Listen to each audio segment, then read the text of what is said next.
ओम नमः शिवाय दोस्तों, आपका हार्दिक अभिनंदन मेरे चैनल सनातन सागास पे। आज की कथा जो है वो गंगा जी से रिलेटेड है कि गंगा जी पृथ्वी पर आई कैसे। तो इसकी स्टोरी मैं शुरू से आपको सुनाता हूँ कि भगवान राम का जो वंश है वो है सूर्यवंश। पर सूर्यवंश जो है भगवान राम से शुरू नहीं हुआ। भगवान राम से भी पहले बहुत सारे चक्रवर्ती राजा सूर्यवंश में थे। और सूर्यवंश की जो स्थापना की, जो पहले राजा थे वो थे महाराज इक्ष्वाकु। तो महाराज इक्ष्वाकु के ही आने वाली संतानों में एक थे महाराज सगर। महाराज सगर के बेटों को श्राप दिया किसने? कपिल मुनि ने, कपिल ऋषि ने। कपिल ऋषि ने श्राप इसलिए दिया क्योंकि महाराज सगर के बेटे, शायद वो लोग कोई यज्ञ कर रहे थे और यज्ञ का जो अश्व था वो जगह जगह जाता था और वो जहां जहां जाता था वो टेरिटरी राजाओं की हो जाती थी। तो वो घोड़े को ढूंढने के लिए महर्षि कपिल के आश्रम में गए उनके बेटे। और महर्षि कपिल उस समय तप कर रहे थे और उनकी तपस्या में विघ्न पड़ा। जब उनकी तपस्या में विघ्न पड़ा तो वो बहुत क्रोधित हुए और उन्होंने सीधे श्राप दे डाला महाराज सगर के बेटों को कि तुम सब इसी समय राख में बदल जाओ। तो वो सब उसी समय सारे के सारे राख हो गए और मर गए। जब वो मर गए तो क्योंकि उनका अंतिम संस्कार नहीं हो पाया, सब कुछ नहीं हो पाया, विधि विधान से क्रियाएं नहीं हो पाई, तो उनकी आत्माएं भटकती रहीं। तो बहुत प्रॉब्लम हुई सबको और जो भी उनके रिलेटिव्स थे और आने वाले राजा कुछ कर नहीं पाए क्योंकि उनकी आत्माएं भटक रही थी। फिर बाद में उनके यहाँ एक राजा आए जिनको सब लोग जानते हैं, जिनका नाम था भगीरथ।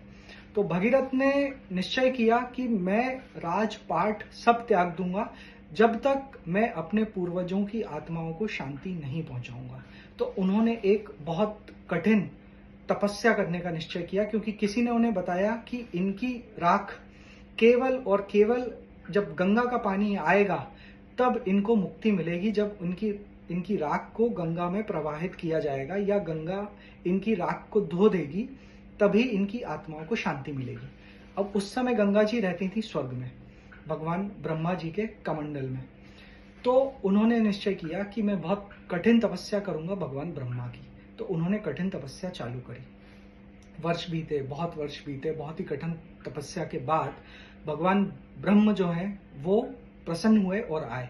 जब उन्होंने दर्शन दिए भगीरथ को और उससे पूछा तुम्हें क्या चाहिए, तो भगीरथ ने बोला कि प्रभु मुझे माँ गंगा चाहिए धरती पर, कृपया करके मुझे ये वरदान दीजिए। तो भगवान ब्रह्मा सोच में पड़ गए। एक तो रीजन ये था कि गंगा जी पृथ्वी पे आना नहीं चाहती थी और नंबर 2 उनका वेग इतना तीव्र था कि यदि वो स्वर्ग से धरती पर आती तो धरती फट जाती। तो उन्होंने बोला कि एक काम करो, तुम कुछ ऐसा करना पड़ेगा हमें कि जो गंगा का वेग है उसे कोई सह सके। और पूरे ब्रह्मांड में केवल भगवान शिव हैं, केवल महादेव हैं जो गंगा के वेग को सह सकते हैं, कंट्रोल कर सकते हैं और एक जेंटल धारा के प्रवाह के रूप में पृथ्वी पर उसे छोड़ सकते हैं।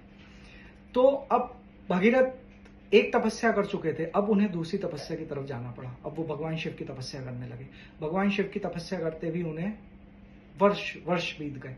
भगवान शिव प्रसन्न हुए और भगवान शिव ने बोला ठीक है, मैं गंगा को अपनी जटाओं में धरूंगा और फिर अपनी जटाओं से उसको धरती पर धीरे से प्रवाहित कर दूंगा। अब जब गंगा जी को पता चला कि भगीरथ को दोनों वरदान मिल गए हैं, वो प्रसन्न नहीं थी इतनी क्योंकि वो धरती पर आना नहीं चाहती थी। पर जैसे तैसे जब उन्हें पता चला कि भगवान शिव अपनी जटाओं में उनको धरेंगे तो वो बहुत प्रसन्न हुई कि स्वयं भगवान शिव की जटाओं में उन्हें जाने को मिलेगा, सर्वशक्तिमान भगवान शिव की, और उनकी कृपा दृष्टि उन्हें प्राप्त होगी। तो वो जैसे तैसे मान गई।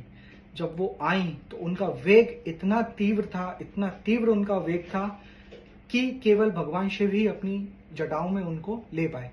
और उनकी जटाओं में आने के बाद वो स्थिर हो गई। फिर धीरे से भगवान शिव की जटाओं से शीतल जल के रूप में वो धीरे से धरती पर प्रवाहित हुई। और जब वो धरती पर प्रवाहित हुई तो भागीरथ उस नदी की जो स्ट्रीम थी, जो नदी का पार्ट आप कहते हैं या जो पानी कहते हैं, उसको दिशा दे रहे थे भगीरथ। तो गंगा माता आई और भगीरथ आगे आगे चल रहे थे। आखिरकार भगीरथ उस स्थान पर पहुंच गए जहां पे उनके पूर्वजों की राख थी और वहां पे गंगा जी आके प्रवाहित हुई। जब गंगा जी आके प्रवाहित हुई तो उनके जो पूर्वजों की राख थी वो पूरी धुल गई, उनके पूर्वजों की आत्मा को शांति मिली। उनके पूर्वजों ने और भागीरथ ने कोटि कोटि प्रणाम किया भगवान ब्रह्मा को, भगवान शिव को और गंगा माता को। इन तीनों ने मिलके उनके पूर्वजों की आत्माओं को शांति दी। और जो सबसे सेक्रेड, सबसे होली नदी कह सकते हैं, जो सबसे पवित्र नदी कह सकते हैं हम आज भारत में, वो गंगा जी हैं। और गंगा जी का दूसरा नाम भागीरथी भी है, क्योंकि भागीरथ महाराज जो कि सूर्यवंश के थे, जो कि भगवान राम के पूर्वज थे, जो कि इक्ष्वाकु के वंशज थे, वो गंगा जी को धरती पर लेकर आए। तो ये एक और बहुत महत्वपूर्ण घटना और कथा थी कि सूर्यवंश एक बार फिर भारत में उन्होंने एक बहुत बड़ा योगदान दिया अपना, स्वयं जाके गंगा जी को लेके आए। उम्मीद करता हूं ये कथा आपको पसंद आई होगी। अगली कथा तक के लिए हर हर महादेव।